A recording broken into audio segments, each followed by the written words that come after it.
Chers amis, ce Shabbat, Parashat Shoftim, la Torah nous demande que lorsqu'on va entrer en Israël, il y aura là-bas les arbres fruitiers, il ne faudra pas les toucher. Alors que les arbres qui ne donnent pas des fruits, la Torah nous autorise de les détruire. Quelle est la différence entre, quel est le symbole de ces arbres fruitiers qu'il ne faut pas toucher, alors que les arbres qui ne donnent pas de fruits, on peut les détruire pour construire nos villes? La Gemara nous dit que ici, la Torah vient nous dire que les arbres fruitiers sont les sages, les Talmidei Chachamim. Lorsque tu as un maître qui est bien, qui est bon, qui a des bonnes midot, des bonnes facultés, alors tu peux en manger, tu peux en profiter. Alors que si ce Talmid Chacham, il n'a pas de bonnes qualités, alors surtout fais attention, éloigne-toi. Le Rabbi nous explique le sens de cette Gemara. Il nous dit qu'en fait, lorsque la Torah nous dit qu'il y a Adam et Tzasadeh, que l'homme est l'arbre des champs, c'est parce que l'arbre symbolise les végétaux. Ce qu'il y a de plus beau dans les végétaux, puisque ça pousse et ça pousse, ça monte très haut. Et surtout que les fruits de l'arbre peuvent tenir sur son arbre parfois jusqu'une année entière.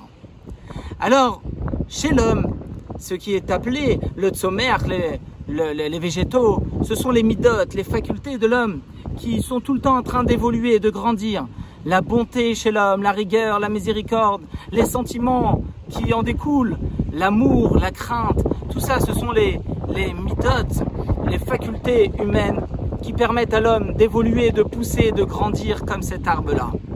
Alors, la Torah nous dit qu'il y a Adam et Tzasadeh, la force de l'homme est de pousser, de grandir, comme on sait que les midot, les facultés sont liées profondément à la personne au point où il est difficile de changer chez une personne ses facultés, sa gvoura, sa rigueur ou son chesed, sa bonté. Contrairement au côté intellectuel de l'homme qui est en réalité détaché de la personne, vu que nous sommes capables de penser et de méditer à certaines choses qui sont contraires à nos sentiments, aux sentiments de la personne.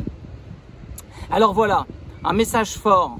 Lorsque la Torah nous demande d'avancer, lorsque la Torah nous demande d'être à Adam et Tzasadeh, la Torah nous compare à l'arbre, la Torah veut nous dire que quoi qu'il arrive, même si intellectuellement on peut être assez élevé, mais ce qui compte, ce qui est important, c'est les sentiments de la personne, les facultés profonde de l'homme et d'être capable à travailler notre chesed, notre bonté, notre rigueur et à toujours être dans une évolution permanente dans nos midot, dans nos qualités.